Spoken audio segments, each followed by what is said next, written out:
Salut les amis, c'est Sofiane. On se retrouve pour un nouvel épisode du podcast. C'est en forgeant qu'on devient forgeron et c'est en galérant qu'on devient humoriste. Voici Galère d'humoriste avec aujourd'hui Karim Duval. Salut Karim, comment tu vas? Salut Sofiane, ça va? Ah, ça va super, merci et toi? Très bien, très bien. Écoute, on n'est pas loin de la réouverture des théâtres, on n'y croit pas. Moi, je pense tant que j'ai pas entendu des rires de gens dans une salle, tant que j'ai pas salué, je crois que j'y croirais pas. Mais non, c'est un peu ça notre vraie galère ensemble. Elle est tellement longue que c'est plus une galère, ça s'appelle juste la vie, quoi. Exactement, bah là en ce moment c'est notre vie à tous et on a hâte de revenir, ça c'est clair. Et Galérien en CDI. oh, bah là ouais, là le CDI il est assuré, renouvelé automatiquement sans problème. Voilà. Tu fais de l'humour depuis très longtemps toi, je crois. Pas de l'humour, j'en fais depuis que je suis né, j'espère, parce que je pense qu'on en fait tous. Après, de l'humour professionnel, c'est vrai Ouais. j'ai l'impression d'être un menuisier quand je dis ça. Ça va faire 10 ans cette année que je suis humoriste à plein temps. On va dire que je me dédie pleinement au métier de l'humour, donc pas que à écrire des blagues. J'aimerais bien ne faire que ça. Je crois que c'est un peu le Graal pour un humoriste, c'est de pouvoir et d'un artiste d'ailleurs, tout simplement, se consacrer que à sa passion, c'est-à-dire que écrire et jouer, mais en réalité, c'est pas que ça, quoi. Ouais, Il y a ouais. l'envers du décor qui est cool aussi. Ouais, ouais. Enfin, Bien on se sûr. dit que le chemin est beau. Ah ben, Mais donc, le du coup, chemin. ouais, ça fait 10 ans que je suis voilà, que je me consacre à essayer d'avoir une vie d'artiste qui ressemble à une vie d'artiste. Et donc, non, c'est cool. Et ouais, comme tu le dis, c'est toute une vie en fait. La vie d'artiste en fait, c'est vraiment un ensemble de choses. C'est pas que monter sur scène, c'est aussi souffrir en ayant le syndrome de la page blanche. C'est monter sur scène devant des publics différents, dans des ambiances différentes, dans des villes, des fois des pays différents, et galérer et avoir justement des galères à raconter dans ce podcast. Donc j'imagine qu'en 10 ans, tu dois en avoir quelques-unes, tu dois avoir des pépites. Ouais, ouais, ouais, il y en a quelques-unes, bien sûr. Il y a quelques pépites. Ouais, tu m'aideras à creuser dans ma mémoire. Mais ouais, ouais, non, mais c'est clair que, en tout cas, ouais, je crois qu'on est un peu maso, hein. On le cherche un peu, la loose, en fait, je crois. Je crois que même, on a tous des moments de gloire. Voilà, je pense que tous les humoristes, un jour ou un autre, ont joué dans une belle salle, bien sûr, avec du monde. Moi, ça m'arrivait, en toute modestie, ça m'arrivait souvent, mais c'est pas la vie de tous les jours. Mais je crois qu'on a besoin de toujours retourner à la cave. On vit, C'est là qu'on vit les vrais trucs, en fait. voilà, oui, je veux dire, on se challenge à chaque fois parce que quand on s'installe dans une routine, tu vois, c'est vraiment pas ça qui nous fait avancer, quoi. Ouais, non, mais je pense que autant l'humoriste, quand il est en galère, c'est-à-dire une grande partie de sa carrière, il envie le succès, autant je pense que les mecs qui ont du succès et qui n'ont pas d'autre choix que jouer dans des zéniths ou des 2000 places, ils doivent un peu nous envier aussi. D'ailleurs, il y en a plein qui reviennent à ça, hein, qui vont jouer dans les comédie clubs et tout. Mhm. C'est là que ça frotte, c'est là qu'on se sent vrai, on se sent vivant, quoi. C'est... Moi, ouais, ouais, moi, je trouve que c'est beau de leur part, tu vois. Moi, j'ai vu des personnes comme Kev Adams, comme Gad Elmaleh et tout, qui remontaient sur scène dans des sous-sols et tout, tu vois, dans des trucs comme ça. Et c'est super intéressant de se dire que ce sont des gens qui remettent leur titre un petit peu en jeu à chaque fois parce que c'est du public qui ne les attend pas. Donc, eux, ils vont là-bas et puis ils sont obligés de Ouais. relever un petit peu le défi, relever le challenge. Et je trouve ça beau. Et quelque part, c'est un petit peu ce truc que tu disais, tu vois, d'être maso, de se remettre un petit peu en danger et tout. Je pense que c'est ça aussi qu'ils recherchent parce que quand tu joues que dans des zéniths, évidemment, c'est kiffant de jouer dans des zéniths, mais je veux dire, tu as pas le même plaisir que d'aller séduire une foule qui ne t'attend Bah, pas, qui ne te connaît t'attends pas. pas. Là, qui Voilà. rigole parce que vraiment, t'es marrant. Et je dis pas qu'ils sont pas drôles. Je dis juste que qu'ils ont. J'ai déjà entendu des interviews de l'un ou l'autre qui disent, voilà, ils sont pas sûrs à 100% que les gens leur accordent enfin, leur donnent contribuent à un succès, enfin, qu'ils ont du succès parce que ils sont bons. Mais peut-être parce qu'ils sont célèbres, tu vois.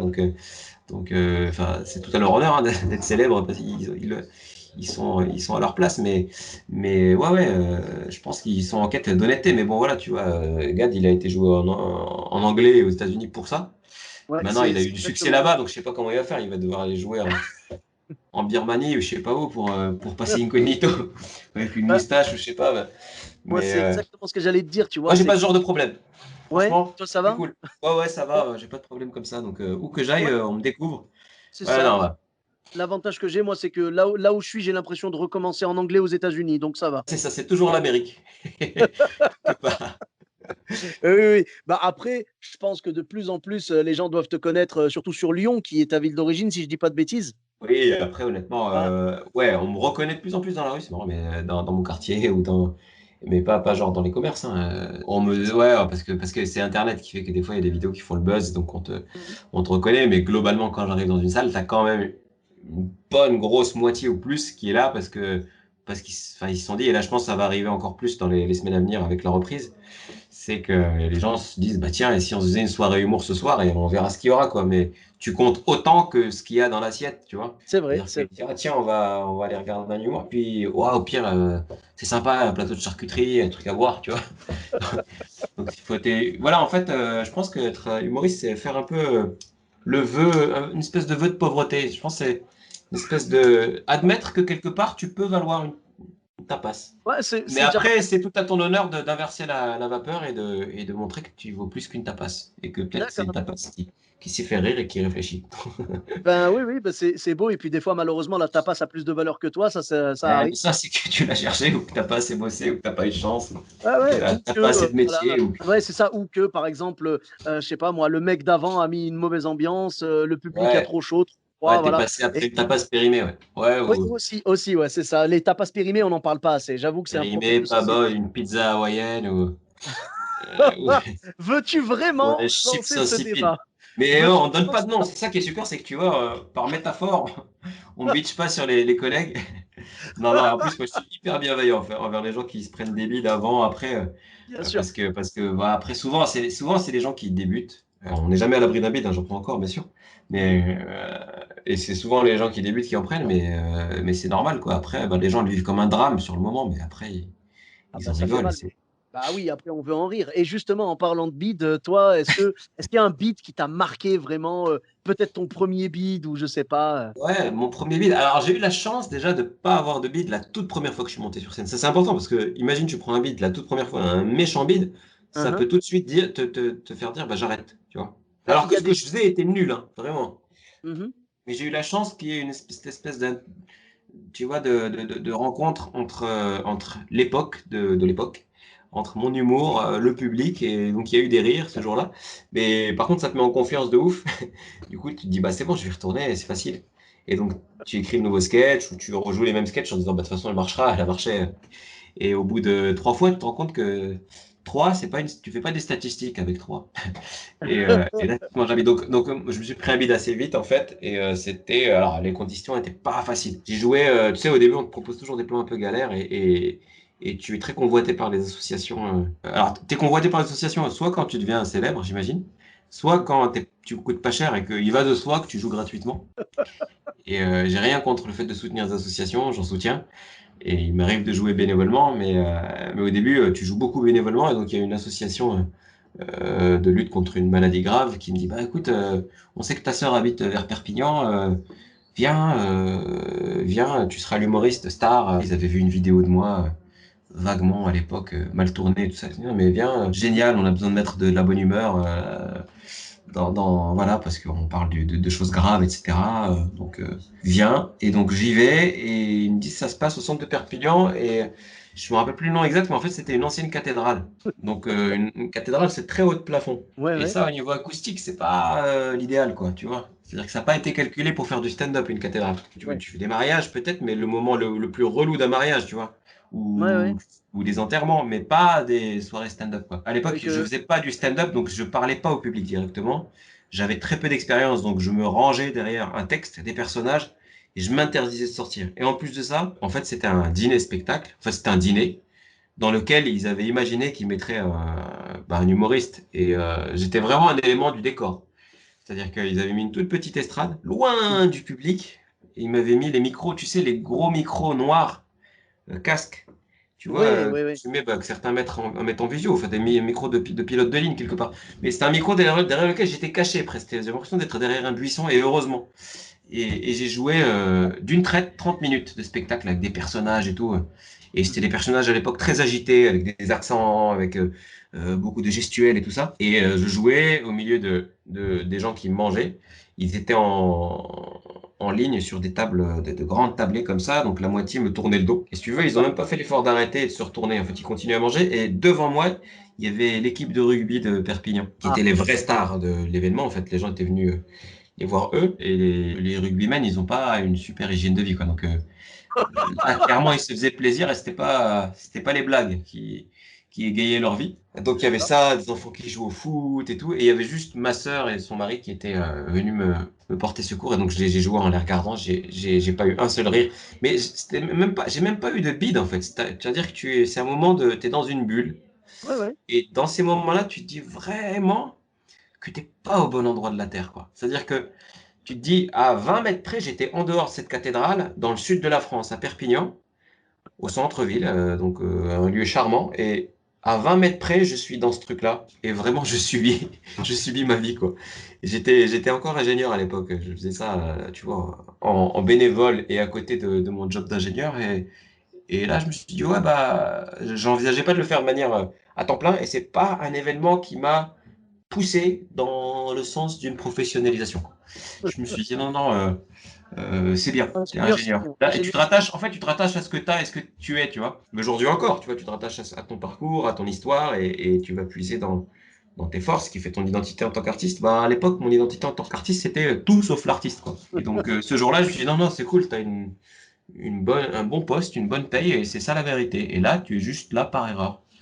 Et bon, heureusement, il y a eu des événements plus heureux après qui ont fait que je me suis accroché et que je me suis posé la question 3 ans après pour me dire, bah tiens, si tu faisais que ça. Mais bon, c'était vraiment mon premier beat, je pense. Ouais. d'accord. Bah, après, je suis d'accord avec toi, c'est pas vraiment un bide, parce qu'un vrai bide, c'est quand les Ah, gens ne mangent pas, ils ouais. t'accordent leur attention, D'accord, toute leur écoute et ça ne prend pas.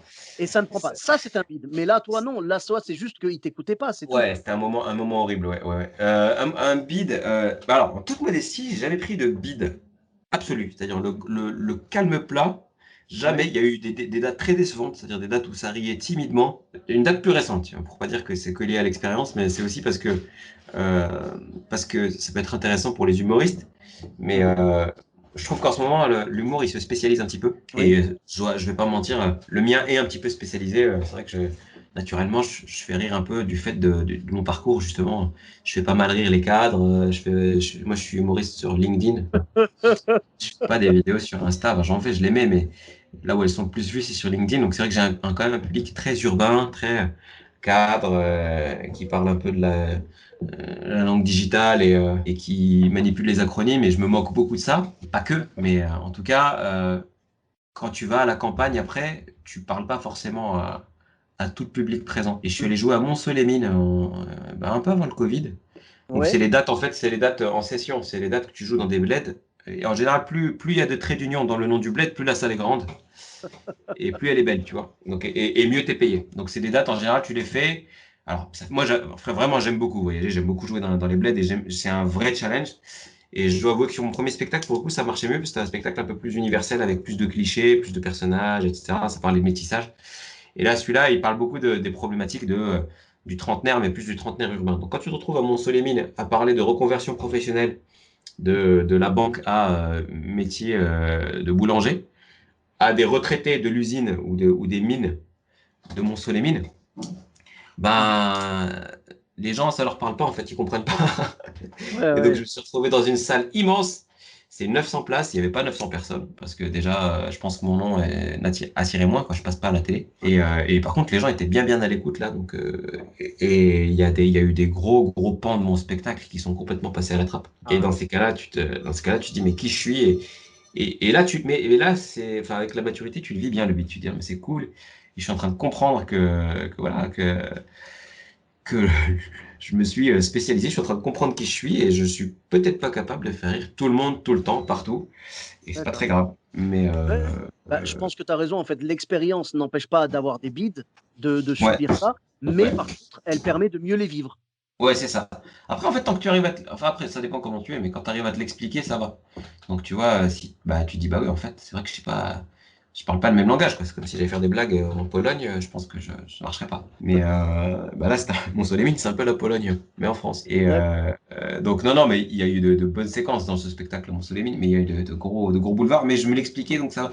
Après, t'as les bides aussi où tu sais pas pourquoi ça marche pas. C'est-à-dire que ça cartonne, tu joues des bonnes vannes. Il y a des gens qui rient à tes vannes, mais c'est disparate, tu vois.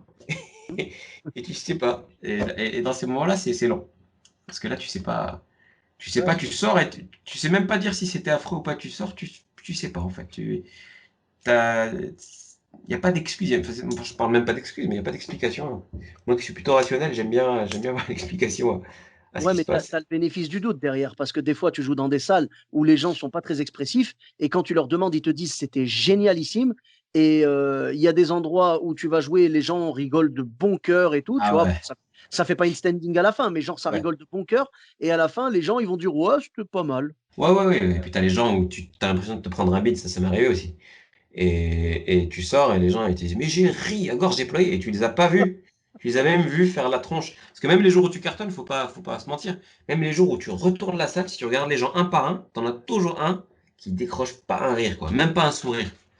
Et des fois, c'est cette personne qui vient te voir et qui te dit mais j'ai ri, c'était brillant et tout. Tu lui dis mais tu rigoles avec quoi? Avec ton foie ou quoi? Et ouais, ça c'est pas cool quand la majorité des gens sont comme ça. Et des fois, c'est un concours de circonstances que les gens passent une mauvaise journée ou quelqu'un qui sent pas bon ou juste, c'est juste des gens pas expressifs qui sont, c'est peut-être pas Mhm. donner le mot parce qu'ils sont pas du genre à se parler entre eux, mais ils sont tous venus ce Ben, jour-là, quoi. Et la ben, mayonnaise je prend pense pas, que quoi. Tu sais, des fois, tu rates ta vinaigrette, tu sais pas pourquoi. Tu as fait les choses dans le même ordre et c'est comme ça. C'est comme ça, mais tu apprends à l'apprécier parce que tu apprends à. C'est aussi là que tu te dis, bah, notre métier, c'est pas des recettes, il n'y a jamais une certitude et c'est pour ça que tu as envie d'y retourner chaque soir, que ce soit bien ou pas. Tu as juste Mhm. hâte de retrouver les sensations de la veille si elles ont été bonnes.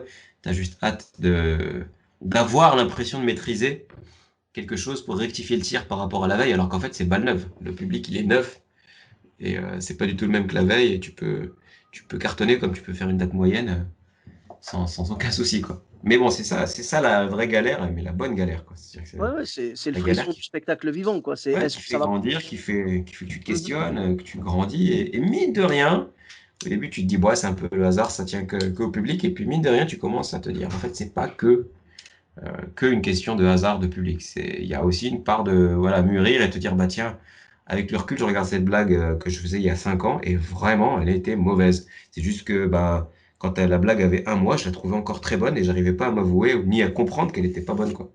Et depuis l'époque, les gens, les petits bides, les micro-bides dans un spectacle sur cette blague de temps en temps, une fois sur trois, 2 fois sur 3, font que tu comprends, commences à comprendre, tu vois, comme ce gars qui t'explique que t'es relou, quoi. Mais il t'explique à hauteur de blague, à hauteur de sketch ou à hauteur de spectacle. Ça dépend du niveau, mais ça dépend aussi de. Moi, je suis un grand prudent, donc je me protège. C'est-à-dire que j'essaie de blinder. J'ai toujours des trucs qui marchent, qui généralement marchent et qui me sécurisent un petit peu et sur lesquels je viens greffer des trucs. Mais il y a des fois où non, quand tu testes un nouveau spectacle, je suis à mon deuxième spectacle, donc je suis passé par la phase où j'ai rodé de nouvelles choses neuves. Mais bon, tu as un peu plus d'expérience, donc tu sais déjà ce qu'il faut faire, enfin, ce que tu peux proposer, ce qu'il faut surtout pas faire, quoi. D'accord. Ouais, bah, en fait, tu vas te remettre en question et puis savoir ce qui cloche, tout ça. Plus tu avances dans l'expérience, plus je pense que tu as des réponses qui viennent pour, quand tu cherches une explication sur pourquoi est-ce que ça n'a pas marché, quoi. Ouais, c'est plus ça. Tu as plus des pistes sur pourquoi ça n'a pas marché. Tu sais pas, tu peux pas garantir à 100% que ça va marcher. Mais quand ça marche pas, tu arrives de plus en plus à te l'expliquer. Et Mhm. c'est déjà beaucoup. C'est la part de ton pote qui te dit la vérité, qui te dit ça. Non, non, non, faut pas. Tu peux, hein. Mais franchement, non, quoi. Et, et je me rappelle, si on demande qu'à en rire, un grand bide. Ah ouais, ouais, tiens, ça me revient. Ah, d'accord. J'avais fait 4 passages, dont le premier est très très bancal. J'avais fait rentrer un sketch de mon spectacle sur un sujet qui avait rien à voir. Ah. Donc ça sentait le truc faux et donc tout le monde était là, mais qu'est-ce qu'il fait? Mais bon, il m'avait donné ma chance. Deuxième sketch, pas mal. Troisième, bien. Et donc là, j'arrive chaud. Le quatrième, j'ai l'impression tu vois, limite, je faisais la bise à Ruquier, tu vois. Et là, mon gars, tu te prends une savate. Et là, pourtant, j'avais écrit un sketch. Tout le monde, la famille, c'est la famille, on parle pas de professionnels. Les copains, genre, disais, regardez, j'ai écrit ça et tout. Et tout le monde faisait une tronche. T'es sûr? T'es sûr que tu vas faire ça? Je suis pas sûr, je le sens pas, je comprends pas. Et non, non, ça va être super idée, ça va être super. Mais si, c'est drôle. Et t'écoutes personne en fait. T'y vas et t'en fais qu'à ta tête et je me suis ramassé totalement. C'était incompréhensible, c'était nul à chier. Et ça, t'apprends à écouter aussi les autres. T'apprends que la sagesse, elle est pas que chez les professionnels, elle est chez les gens qui t'aiment. Et donc, tu te fais des alliés comme ça aussi. Moi, les Mhm. gens qui me relisent, bah, je montre à des gens qui sont de la profession, mais je montre beaucoup à des gens qui sont représentatifs du public et des publics variés. Et ça aussi, apprendre à partager ce que tu fais, apprendre à ce qu'on te dise non, c'est pas bon, arrête tout de suite. Tu- Une fois, 2 fois, après, des fois, une personne peut te dire c'est pas bon alors que c'est salé, mais Il faut savoir écouter, quoi. S'écouter et écouter les autres. Il y a un moment où ça devient automatique et tu le fais par toi-même. Oui, bien sûr, bah, le meilleur retour, c'est celui du public au final. Là, c'était évident. Même sur une scène, ça aurait été nul, ce que j'ai fait sur Cherokee. Et là, en plus, c'est un truc que je me mettais à quatre pattes. Et voilà, le public était à 6 mètres de moi avec un jury prêt à buzzer. Et voilà, la pression je sais pas combien de caméras et tout. Et tu te dis, mais il faut surtout pas faire ça. C'est évident. Mais t'es vite grisé par l'ego, tu t'imagines, en fait. En fait, je pense qu'un bide, c'est surtout le choc, c'est surtout l'écart entre ce que tu imagines, et souvent c'est la gloire que tu imagines, en fait, au moment où tu écris la blague, où tu l'envisages, et la réalité, quoi. C'est ça un Mhm. bide. Si tu écris un truc nul ou qui est pas censé être drôle, ben, il est pas censé être drôle et ça rit pas, ou tu sais que des fois ça va juste être un bon mot, tu vois, ou de l'esprit, et que tu vas pas générer du fou rire. Mais quand tu t'attends à générer un fou rire et que tu te vois plus grand que tu es vraiment, et surtout beaucoup plus grand que le truc tout petit que tu fais au moment où tu prends ton bide, bah c'est là que c'est pas cool, quoi. C'est comme quand tu te prends une barre ou une vitre, tu sais trop bien rincer, quoi. C'est inattendu. Donc il y a le choc, mais il y a la surprise surtout, le moment où tu t'y attends pas, quoi. Et donc Ah, prendre un beat, c'est s'entretenir dans une espèce de bulle comme ça, que tu fais grandir tout seul en fait. Et c'est très solitaire comme métier. Enfin, ça peut l'être. Humoriste, tu peux être face à ton ordi, face à ta feuille, face à une projection de toi au moment où tu vas jouer le truc, et tu te dis, ça va être génial. Ça t'arrive jamais, toi? si, si, si, ça m'arrive souvent et je pense à tous les humoristes. C'est genre, t'écris la blague et tu dis, mais celle-là, c'est Elle une va pub. être folle. Ouais, et des fois, tu vas jusqu'à la jouer, mais des fois, le lendemain ou 2 heures après, tu reviens, tu fais ah. Et des fois, il y a pas ce part de toi qui fait ah. Et, Euh, et moi, les ça gens qui font m'arrive. ah, c'est le public, du Ouais. coup. Non, C'est trop moi, tard. ça m'arrive. Ouais, voilà, c'est ça. C'est soit le public qui fait moi, soit c'est Ouais. toi. Mais moi, en fait, ça m'arrive. Mais genre, si c'est moi qui dois le faire, c'est que ça va venir beaucoup plus tard. C'est vraiment genre, des mois et des mois après, je regarde parce que j'ai pas encore joué. Parce qu'évidemment, quand je joue, après, c'est le public qui décide, tu vois. Ouais, ouais, ouais, bien Mais sûr. des mois et des mois après, je regarde le texte et je dis, mais je trouvais ça marrant à l'époque. Comment Ouais, j'ai. ouais. Et Ouais, genre, ouais. je comprends pas. On dirait que c'est quelqu'un d'autre qui l'a écrit et que j'ai envie de dire, franchement, c'est pas drôle, hein. Ouais, généralement, dans ces moments-là, t'as envie de changer de prénom, t'as envie de changer de tout, quoi. T'as envie de changer de style. Tu dis, non, mais je suis une autre personne, c'est pas possible. Non, mais ça y est. Bah, d'ailleurs, je t'ai donné mon prénom, Sofiane, mais bon, je te dirai pas les anciens. C'est ton prénom du moment, c'est ça? C'est ça. En ce moment, je m'appelle Sofiane. C'est ton adresse IP changeante? D'accord, ça marche. C'est donc Mais toi qui s'est pris un bide l'autre jour, ça marche pas ici. oui, voilà, tu peux dire, franchement, l'autre, tu sais, tu peux dire, ouais, Mais l'autre jour, ouais, bien sûr. Mehdi sur scène, il était pas terrible, hein, tu vois. Et Non, en fait, non, tu bah vas non, mais pas moi te je me rendre rappelle de Idir, donc c'était Idir, c'était toi, ouais. Idir, oui, oui, oui, la blague du péflamme, bien sûr. Bah oui, il fallait pas la faire, évidemment. Ah! Mais c'est bien de s'en rendre compte avant de monter sur scène. Ouais, Mais ouais, après, mais des fois, après, j'ai l'impression que tu as des surprises dans les deux sens. C'est genre, tu vas écrire une blague, tu vas ouais, dire, elle va cartonner, et finalement, c'est un bide. Et des fois, tu dis, tu sais, bon, tu dis pas, j'écris quelque chose de mauvais, mais tu attends. dis, oh, celle-là, je pense qu'elle est, je pense que c'est un petit tremplin, ça va m'amener tranquillement sur une prochaine blague. Ouais, Et et en fait, finalement, elle s'ouvre. celle-là, ben voilà, elle retourne le Ouais, public. mais parce que inconsciemment, peut-être parce que alors, non, en général, il faut donner sa chance à une blague, mais parfois, le fait de la jouer à reculons un peu, tu la joues pas comme si c'était une bonne blague sur laquelle tu as envie d'accord, enfin, sur laquelle tu veux que les gens accordent beaucoup d'intention. C'est-à-dire que tu es là, il y a des blagues, ça se voit quand tu les dis, ça fait un peu nanana, nanana, nanana, chut, mais non. Et les blagues que tu assumes à moitié, peut-être que tu les vends moins sous cette mélodie de nanana, nanana, nanana, chut. Tu la fais passer comme ça et t'as un rire et tu fais ah, attends, attends, attends, attends, ça rigole, ok, je prends. D'accord. Et après, par contre, non, le danger avec ces blagues, c'est que souvent, tu regardes le souvenir de la surprise de Sahari, alors qu'en fait, c'était pas vraiment une bonne blague. Tu la systématises, tu l'automatises en disant, bah, elle était bien. Eh Je la ouais. blinde. Tu la blindes, tu la rejoues et ça marche, oui. Mais tu dis, non, mais elle était bien hier. C'est juste que aujourd'hui le public n'était pas bien. Et petit à petit, elle est là comme un chewing-gum et c'est la blague que tu retrouves 2 ans après dans ton spectacle qui t'oblige à jouer un sketch parce qu'il y a cette blague. C'est vrai. Et tu fais pas le deuil. Et il y a un Ah, moment où petit à petit ce sketch devient un bide et il disparaît comme une vieille feuille morte ou un fruit pourri qui tombe. bon, bah, Il faut ce sont, l'admettre. ouais, ouais, bah, ce sont de belles images. En tout cas, j'ai l'impression qu'il y a certains moments dans ma vie où mes chaussures étaient remplies de pas mal de chewing-gum, je te cache pas. Ouais, ouais, et Euh, c'est pas grave. Et au il y a- moins, il y a- t'achètes de nouvelles ben, godasses, c'est tout. c'est ça, ouais. J'ai acheté quelques paires de godasses du coup, pour me débarrasser de ce problème, mais c'est vrai que franchement, il y a des fois, bah, en fait, c'est des blagues, c'est un petit peu, tu sais, c'est le fameux kill your darlings, tu vois, genre Ouais, ouais, ouais. il faut Tuer ses tuer bébés. Voilà, il faut tuer ces bébés. C'est-à-dire vraiment, tu vas voir la blague, tu dis mais elle est drôle, pourquoi vous l'aimez pas? Ouais, Et tu as ouais. envie de la garder et tout. Et t'espères qu'elle va passer, tu l'attends. Tu sais, genre, le gamin, tu le présentes avec un nouveau costume. Tu sais, genre, Ouais, vous avez vu, ouais, aujourd'hui, il ouais, est peigné. Aujourd'hui, je l'ai ouais. peigné, tu vois. Mais le Le lendemain, problème, c'est vous avez vu, là, il a pas la feuille de salade entre les dents. c'est Donc, ça. peut-être que. Voilà. Et malheureusement, des fois, ça passe pas. Quand Ouais. l'enfant, vraiment, ça passe pas, ça passe pas. Bah, le problème, c'est quand la blague, elle détermine tout un sketch, quoi. C'est comme quand, tant que la blague, c'est un petit bibelot au milieu de ton salon, que juste il est moche, c'est pas grave. Mais quand la Ouais, blague, c'est un mur en placo ou un mur porteur, et que limite, ça fait le titre de ton spectacle. Tu sais, le mauvais jeu de mots, tu te dis même au début, tu te dis, tiens, ça pourrait même mettre le titre de mon spectacle. hein, Tu vois? Et en fait, faut surtout pas faire ça, quoi. Déjà, moi, essayer d'être drôle juste dans un titre, je trouve ça très, très, très risqué. Mais bon, hein. Ouais. pourquoi pas. Mais souvent, c'est une erreur qu'on fait en disant, tiens, je vais mettre le paquet. Sur- miser sur la pérennité de cette blague. Bah, je fais partie de ça, tu vois, parce que mon spectacle avant s'appelait Chauffeur d'abus. Ouh. Parce que moi, en fait, je suis chauffeur de bus, donc à Bordeaux, Ouais, ouais. et j'avais pas de blague là-dessus spécialement sur ce titre-là. Par contre, j'avais un Ouais. sketch dans lequel je parlais de mon métier et tout. Et ce qui m'a fait changer de titre, c'est quelqu'un qui m'a dit, genre, en fait, ah, non, non, alors, non, non, non, non, je te Genre, vois, non, non, j'allais venir et je suis pas venu. non, J'ai non, vu c'est pas du tout l'affiche. ça. Non, non, non, non, non, c'est plutôt en mode, le titre est peut-être mal adapté et il n'est pas Hmm. adapté vraiment au spectacle parce que tu ne parles de ton métier de chauffeur de bus que pendant Ouais, 10 ou 12 minutes, quoi. Alors que le ouais, spectacle, c'est c'est la une merde. heure ou une heure et demie. Donc, Ouais, j'ai ouais. changé, j'avais mis à un moment Sofiane prend le relais. Et puis maintenant, j'ai changé par rapport à mon affiche. Mon affiche, c'est une parodie d'une célèbre eau minérale. Et du Mhm. coup, Oui, j'ai mis le titre Rire entretient la jeunesse de votre corps, tu vois. d'accord. Ouais. Il Voilà. faut pas que, par Donc, contre, la marque change de slogan.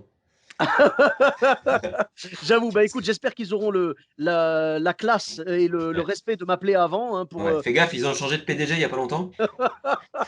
Donc fais juste attention à ça, quoi. Qu'il ait pas dire, D'accord. bah tiens. J'espère qu'ils ont mon mail, hein. En tout cas, ben, franchement, ouais, par rapport à ça, moi j'ai essayé, tu vois, d'être logique dans mon affiche. Avant, quand ça collait, tu vois, j'avais le premier titre, après j'ai mis le deuxième. Quand j'ai changé d'affiche, j'en ai mis un autre. Si je dois changer encore, voilà, j'ai juste prévenu les gens sur les réseaux sociaux pour pas qu'ils pensent que c'est un nouveau spectacle. Je leur ai dit non, non, c'est vraiment l'ancien. Ça a évolué, bien sûr, mais c'est juste un nouveau titre. Et puis voilà, l'essentiel, c'est d'être cohérent avec soi-même. Et puis, Dieu merci, rien n'empêche de faire des erreurs, de se tromper sur un Ouais, titre. ouais, ouais, non, mais Ah, ça fait partie du chemin. C'est-à-dire qu'après, on ah, en voilà, rigole. Et c'est ça. puis, je pense qu'il faut les faire. Et puis, on n'est pas à l'abri d'en refaire d'autres. Enfin, d'ailleurs, on n'a pas moi, c'est pas parce que ça fait 10 ans que je fais ce métier que j'ai la science infuse. Hein. Loin s'en faut. Mhm. Mais c'est pas grave, on tâtonne. Mais c'est vrai qu'avec le recul, c'est toujours marrant de voir comment tu tâtonnais à l'époque. Et sûrement, on rigolera de la manière dont on tâtonne aujourd'hui. Enfin, on bricole, hein, voilà. Exactement, exactement. Bah, On écoute, n'est pas Thomas ben, Pesquet, quoi. ah non, non, non, Lui, il non, bricole c'est peut-être ça. moins, quoi. Je pense que Ah, je quand sais tu pas, dis. ça doit se marrer dans la fusée quand même, je pense. Ouais, ouais, ouais, ouais, ouais. Ça doit se marrer, mais avant de se marrer, ils ont fait quelques vérifications, je pense. Ouais. Oh, oui, oui, c'est sûr que Ils ont là, vérifié que la clim fonctionnait, que. ouais, surtout la clim, c'est le plus Ouais, important. ouais, ouais. La Le clim, plus puis le joint de culasse aussi. Essentiel, quoi. Oh, ouais, t'inquiète pas, Peugeot est sur le coup, il n'y a pas de souci. Ouais. Mais en tout cas, on continuera à tâtonner, on continuera à galérer. Et c'était vraiment un plaisir de te recevoir dans le podcast. Où est-ce qu'on peut te retrouver sur les réseaux sociaux? Sur LinkedIn, voilà, parce que je l'assume maintenant, tu vois. Je suis sur Insta, Facebook, Facebook, de moins en moins, mais j'y suis. d'accord, Twitter. Twitter, un tout petit peu. Non, non, vraiment, là où je suis le plus, c'est LinkedIn et YouTube, où j'ai mes vidéos. Et si vous voulez, pour tous les gens qui n'ont pas vu les vidéos, parce qu'on a les vues, mais il y a aussi les pas vus. Et en nombre de pas vus, ben, je défonce les Norman, les Cypriens, tout ça. Ah, Et bien sûr. donc voilà, moi je suis dans les pontes des gens pas vus. Donc si vous voulez voir mes vidéos et voir bah, toutes celles que vous avez ratées, parce que sur les réseaux sociaux, elles vivent 3 jours et puis après elles disparaissent. Et c'est pas toi qui décides ni les gens, c'est l'algorithme. C'est vrai. Et ben, vous retrouvez sur les réseaux sociaux. Et puis sinon, je serai sur scène le 18 décembre à la Bourse du Travail à Lyon. Voilà, c'est une sorte de dernière, mais qui sera pas du tout une dernière parce qu'avec les reports Covid, il y a plein de dates derrière. Donc je vais jouer dans une 1800 places et après je vais jouer dans des cafés-théâtres. Ça n'a aucun sens. Tu es le Benjamin Button de l'humour. C'est ça. C'est très bien résumé. C'est ça. T'as un truc avec les bébés et tout, toi. Hein, redevenir bébé et tout. J'en ai trois à la maison. T'as des enfants, toi, ou pas? Ouais, j'ai 2 enfants, ouais, dont un bébé, ouais. Voilà. Eh ben, donc, tu vois, ben, déjà, félicitations. Et puis, ben, tu vois, Merci, moi, j'ai merci. 3 enfants. Donc, des Ouais. bébés, il y en a à la maison. Et puis, quelque part, je pense que, tu vois, moi, quand les gens disent à ma femme, tu vois, qu'elle a genre, qu'elle a que des hommes et elle a 3 enfants et un mari, très souvent, les gens rajoutent, genre, le mari, c'est le quatrième enfant, quoi. Ouais, c'est pas ce que tu penses. Parce que non, parce que le vrai mari, il est tout, ouais, il est gosse. Bah, c'est sûr qu'on fait un truc de gosse, hein, Ah et oui, oui, on vit un rêve de gosse quelque part. Enfin, après, je sais aussi, pas ouais. pourquoi, mais moi, c'était pas du tout quelque chose à quoi je pensais. Ça m'est venu vraiment sur le tard, mais ça reste un rêve de gosse et c'est un plaisir de pouvoir le faire. Et on a hâte de retrouver les gens pour ces bons moments sur scène, quoi. En tout C'est cas, ça. merci beaucoup. Donc, je mettrai tous les liens dans la description. Et pour ma Ouais. part, vous me retrouvez également sur tous les réseaux sociaux. Donc, Sofiane Etaï, E de TAI, sur Facebook, Twitter, YouTube, Instagram et TikTok. N'hésitez pas à Mmh. laisser 5 étoiles et un commentaire sur Apple Podcast et sur Podcast Addict. Mmh. Je vous dis à très bientôt pour un nouvel épisode. Bis à tous, même à toi là-bas.